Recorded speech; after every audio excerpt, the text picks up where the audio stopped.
കൂട്ടുകാർ മൊബൈൽ ഫോണിൽ മറ്റാരും കാണരുത് എന്ന് ആഗ്രഹിക്കുന്ന ഫോട്ടോ, വീഡിയോ, മറ്റ് ഡോക്യുമെൻറ്റ്സുകൾ സൂക്ഷിച്ചു വെക്കാറുണ്ടോ? ഉണ്ടെങ്കിൽ കൂട്ടുകാർ ഈ ഒരു വീഡിയോ മുഴുവനായിട്ട് കണ്ടിരിക്കണം. ഞാൻ കീരൂസ് പുതിയൊരു വീഡിയോയിലോട്ട് എല്ലാ കൂട്ടുകാർക്കും ഒരിക്കൽ കൂടി സ്വാഗതം. കൂട്ടുകാർ ആദ്യമായിട്ടാണ് എൻ്റെ വീഡിയോകൾ കാണുന്നതെങ്കിൽ മറക്കാതെ ചാനലൊന്ന് സബ്സ്ക്രൈബ് ചെയ്യണേ. ഒട്ടനവധി ആപ്ലിക്കേഷൻസുകൾ നമ്മൾ മുന്നേ പരിചയപ്പെടുത്തിയിട്ടുണ്ട്.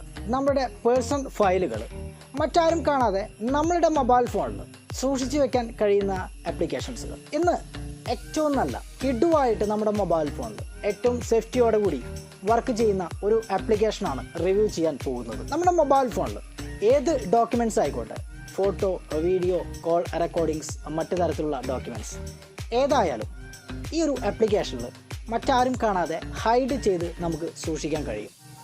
അത് മാത്രമല്ല കേട്ടോ, വേറെയും ഒന്ന് രണ്ട് പ്രത്യേകതകൾ കൂടിയുണ്ട്. ഫേക്ക് പാസ്കോഡ്, അതായത് ആരെങ്കിലും കണ്ടുപിടിച്ച് അത് ഓപ്പൺ ചെയ്യാൻ പറഞ്ഞു കഴിഞ്ഞാൽ നമുക്കൊരു ഫേക്ക് പാസ്കോഡ് എൻ്റർ ചെയ്ത് കൊടുക്കാം. നമ്മളങ്ങനെ എൻ്റർ ചെയ്യുമ്പോൾ നമ്മൾ ഡെമോയിൽ സൂക്ഷിച്ചു വെച്ചിട്ടുള്ള ഫയലുകൾ മാത്രമാണ് കാണുക.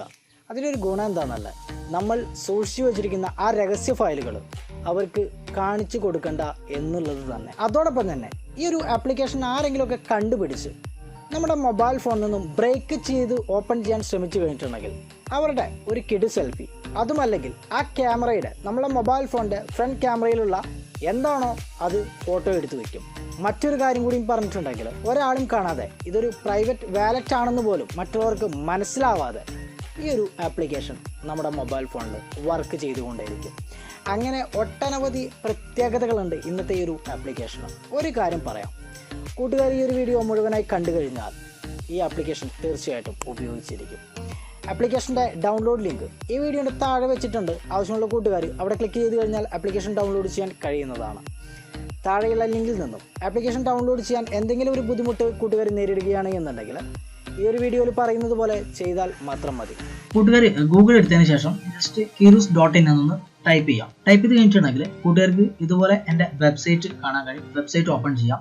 വെബ്സൈറ്റ് ഓപ്പൺ ചെയ്തതിന് ശേഷം നിങ്ങൾ ഏത് ആപ്ലിക്കേഷൻ ആണോ നോക്കുന്നത് ആ ആപ്ലിക്കേഷനെ കുറിച്ചിട്ടുള്ള ഒരു വിവരണം അവിടെ കാണാൻ കഴിയും. അതിൻ്റെ മുകളിൽ ക്ലിക്ക് ചെയ്ത് കൊടുക്കാം. ഏത് ആപ്ലിക്കേഷൻ ആണ് വേണ്ടത് ആ ആപ്ലിക്കേഷൻ മുകളിൽ. ശേഷം താഴോട്ട് വന്നു കഴിഞ്ഞിട്ടുണ്ടെങ്കിൽ കൂട്ടുകാർക്ക് ഇവിടെ ഡൗൺലോഡ് എന്ന് കാണാൻ കഴിയും. അതിന് മുകളിൽ ക്ലിക്ക് ചെയ്ത് കൊടുത്താൽ മാത്രം മതി. ആപ്ലിക്കേഷൻ ആദ്യമായിട്ട് ഓപ്പൺ ചെയ്യുമ്പോൾ ഇതുപോലൊരു ഇൻ്റർഫേസ് ആണ് കാണാൻ കഴിയുക. കൂട്ടുകാർക്ക് ഇഷ്ടമുള്ള ഒരു പാസ്വേഡ് അവിടെ എൻ്റർ ചെയ്ത് കൊടുക്കാം. ഞാനിവിടെ 1840 എന്നാണ് കൊടുക്കുന്നത്. ടിക്ക് കൊടുക്കാം. ഇവിടെ ഒരു ഇമെയിൽ അഡ്രസ്സ് കൂട്ടുകാർ കൊടുക്കണം. അഥവാ പാസ്വേഡ് മറന്നു പോയിട്ടുണ്ടെങ്കിൽ പാസ്വേഡ് റിക്കവർ ചെയ്യുന്നതിൻ്റെ ഭാഗമായിട്ട് ഈ ഒരു ഇമെയിൽ ID-യിലോട്ടാണ് നമുക്ക് അതിൻ്റെ സ്റ്റെപ്പുകൾ വരും. ശേഷം താഴെ നെക്സ്റ്റ് എന്ന് കാണാൻ കഴിയും. അവിടെ ക്ലിക്ക് ചെയ്യാം. നിങ്ങൾക്ക് ക്ലൗഡ് ബാക്കപ്പ് ആവശ്യമെങ്കിൽ അത് ആക്ടിവേറ്റ് കൊടുക്കാം.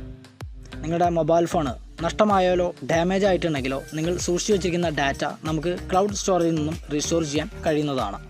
തൽക്കാലം ഞാനിവിടെ നോ കൊടുക്കുകയാണ്. ഇനി കൂട്ടുകാർക്ക് ഇവിടെ ഒരു പ്ലസ് ഐക്കൺ കാണാൻ കഴിയും. അവിടെ ക്ലിക്ക് ചെയ്ത് കഴിഞ്ഞാൽ കൂട്ടുകാരുടെ മൊബൈൽ ഫോണിലുള്ള ഫോട്ടോ, വീഡിയോ, ഫയൽസ് എല്ലാം ഇവിടെ കാണാൻ കഴിയും. ഏത് ഫോട്ടോയാണോ നിങ്ങൾക്ക് ലോക്ക് ചെയ്യേണ്ടത് ആ ഫോട്ടോ സെലക്ട് ചെയ്തതിന് ശേഷം ഇമ്പോർട്ട് കൊടുക്കാം.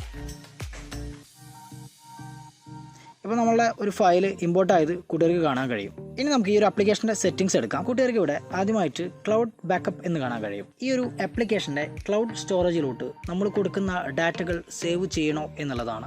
നമ്മുടെ മൊബൈൽ ഫോൺ നഷ്ടപ്പെടുകയാണ് എന്നുണ്ടെങ്കിൽ, അല്ലെങ്കിൽ തിരിച്ചു കിട്ടാത്ത വിധം ഡാറ്റ ഈ ഫോണിൽ നിന്ന് മിസ്സാവുകയാണ് എന്നുണ്ടെങ്കിൽ നമുക്ക് ഈ ഒരു ക്ലൗഡ് സ്റ്റോറേജിൽ നിന്നും അത് റീസ്റ്റോർ ചെയ്യാൻ കഴിയും. ഇനി ഇൻട്രഡക്ട് ഡിറ്റക്ഷൻ അത് എനാബിൾ ചെയ്ത് കൊടുത്തു കഴിഞ്ഞിട്ടുണ്ടെങ്കിൽ നമ്മുടെ മൊബൈൽ ഫോൺ ആരെങ്കിലും തുറക്കാൻ ശ്രമിക്കുകയോ നമ്മുടെ ആപ്ലിക്കേഷൻ ആരെങ്കിലും തുറക്കാൻ ശ്രമിക്കുകയോ മറ്റോ ചെയ്തിട്ടുണ്ടെങ്കിൽ അവരുടെ ഫോട്ടോ എടുക്കുന്നതാണ്. ഇനി താഴെ നമുക്ക് ഈ ഒരു ആപ്ലിക്കേഷൻ്റെ ഐക്കൺ ഏത് രൂപത്തിലോട്ട് മാറ്റുന്നതിന് വേണ്ടിയിട്ടും ഇവിടെ യൂസ് ചെയ്യാൻ കഴിയും. ഇതിലുള്ള ഈ ഐക്കൺസിലെല്ലാം നമുക്ക് ഈ ഒരു ആപ്ലിക്കേഷൻ ഉപയോഗിക്കാൻ കഴിയുന്നതാണ്. ഇനി ആക്റ്റീവ് SD കാർഡ് നമ്മുടെ സ്റ്റോർ SD കാർഡിലോട്ട് മാറ്റണോ എന്നുള്ളതാണ്. ഫിംഗർ പ്രിൻ്റ് ഉപയോഗിച്ചിട്ട് കൂട്ടുകാർക്ക് ഈ ആപ്ലിക്കേഷൻ കൺട്രോൾ ചെയ്യണം എന്നുണ്ടെങ്കിൽ, അതായത് അൺലോക്ക് ചെയ്യണമെന്നുണ്ടെങ്കിൽ ഈ ഒരു ഓപ്ഷൻ എനാബിൾ ചെയ്ത് കൊടുക്കാം. ഷെയ്ക്ക് ലോക്ക് നമ്മൾ ഈ ഒരു മൊബൈൽ ഫോണ് ജസ്റ്റ് ഇതുപോലെ ഷെയ്ക്ക് ചെയ്യുമ്പോൾ ഈ ഒരു ആപ്ലിക്കേഷൻ ലോക്ക് ചെയ്യണോ എന്നുള്ളതാണ്. ഫേക്ക് വാലറ്റ് ഇത് തീർച്ചയായിട്ടും കൂട്ടുകാർ ഉപയോഗിക്കുക. പ്രൊസീഡ് കൊടുക്കാം. നമുക്ക് വേണ്ട ഒരു പാസ്വേഡ് ഇവിടെ എൻ്റർ ചെയ്ത് കൊടുക്കാം. അത് കൺഫേം ചെയ്ത് കൊടുക്കാം. നമ്മളോട് ആരെങ്കിലും ഈ ഒരു ആപ്ലിക്കേഷൻ തുറക്കാൻ പറഞ്ഞു കഴിഞ്ഞിട്ടുണ്ടെങ്കിൽ നമുക്ക് ഈ ഒരു ഫേക്ക് വാലറ്റിൻ്റെ പാസ്വേഡ് ഉപയോഗിച്ച് തുറക്കാം. അപ്പോൾ നമ്മൾ ഒളിപ്പിച്ചു വെച്ചിരിക്കുന്ന യാതൊരു ഡീറ്റെയിൽസും കാണാൻ കഴിയുന്നതല്ല. ഇനി നമുക്ക് പിറകിലോട്ട് വരാം. അതിനുശേഷം ഇത് ക്ലോസ് ചെയ്യുകയാണ്. ഈ ഒരു ആപ്ലിക്കേഷൻ ഇതുപോലെയാണ് ഓപ്പണായി വരിക. അപ്പോൾ നമ്മൾ ഫേക്ക് പാസ്വേഡ് ഒന്ന് എൻ്റർ ചെയ്ത് കൊടുക്കാം. അപ്പോൾ ഫേക്ക് പാസ്വേഡിൽ തുറന്നിട്ടില്ല. ഇനി നമ്മൾ ഡെമോ പാസ്വേഡ് തുറക്കാം. 41 അപ്പോൾ നമ്മൾ ഒളിപ്പിച്ച് വെച്ചിരിക്കുന്ന ഒന്നും കാണില്ല. ഇപ്പോൾ നമുക്ക് വേണമെങ്കിൽ ഈ ഡെമോയ്ക്ക് വേണ്ടിയിട്ട് ഇവിടെ എന്തെങ്കിലും ഒരു ഫയലൊക്കെ ജസ്റ്റ് സ്റ്റോർ ചെയ്ത് വെക്കാം. ഇനി നമ്മളുടെ ഒറിജിനൽ പാസ്വേഡ് ഉപയോഗിച്ചിട്ട് ഓപ്പൺ ചെയ്യാം. അപ്പോൾ നമ്മൾ ഫയലുകൾ കാണാൻ കഴിയും. ഇനി ഇവിടെ ക്ലിക്ക് ചെയ്തിട്ട് ഡിറ്റക്ഷനിൽ പോയി കഴിഞ്ഞാൽ നമ്മൾ ഫോട്ടോ ഓപ്പൺ ചെയ്യാൻ ശ്രമിച്ചിട്ടുണ്ടെങ്കിൽ ആ ഫോട്ടോ ഇവിടെ കാണാൻ കഴിയുന്നതാണ്. ഇതുപോലെ കൂട്ടുകാർക്ക് നിങ്ങളുടെ ഫയലുകൾ വളരെ നല്ല രീതിയിൽ മറ്റാരും കാണാതെ മൊബൈൽ ഫോണിൽ സൂക്ഷിച്ചു വെക്കാൻ കഴിയുന്നതാണ്. ഇന്ന് പങ്കുവെച്ച ഈ ഒരു അറിവ് കൂട്ടുകാർക്ക് ഇഷ്ടമായോ? ഇഷ്ടമായിട്ടുണ്ടെങ്കിൽ നിങ്ങളുടെ കൂട്ടുകാർക്കും വീഡിയോ ഷെയർ ചെയ്ത് കൊടുക്കുക. ഇതുപോലുള്ള വീഡിയോകൾ ദിവസേന കൂട്ടുകാർക്ക് ലഭിക്കണമെന്നുണ്ടെങ്കിൽ ഇത് നമ്മുടെ യൂട്യൂബ് ചാനലാണ്, ഒന്ന് സബ്സ്ക്രൈബ് ചെയ്യുക. അതോടൊപ്പമുള്ള ബെൽ ബട്ടൺ ക്ലിക്ക് ചെയ്ത് ആ ഓപ്ഷൻ ഒന്ന് എനാബിൾ ആക്കി വെക്കുക. ഇനി ഫേസ്ബുക്കിൽ നമ്മുടെ വീഡിയോകൾ വേണമെന്നുണ്ടെങ്കിൽ ഇത് നമ്മുടെ FB പേജാണ്, ഒന്ന് ലൈക്ക് ചെയ്യുക, ഫോളോ ചെയ്യുക. നമ്മൾ വീഡിയോകൾ അപ്ലോഡ് ചെയ്യുന്ന അതേ സമയത്ത് തന്നെ കൂട്ടുകാരുടെ മൊബൈൽ ഫോണിലോട്ടും ഒരു നോട്ടിഫിക്കേഷൻ എത്തിച്ചേരും. വീഡിയോ കണ്ട കൂട്ടുകാർക്കെല്ലാം ഒരിക്കൽ കൂടി നന്ദി. ഇന്നത്തേക്ക് ഇവിടെ സൈനിങ് ഔട്ട്, കീറൂസ്.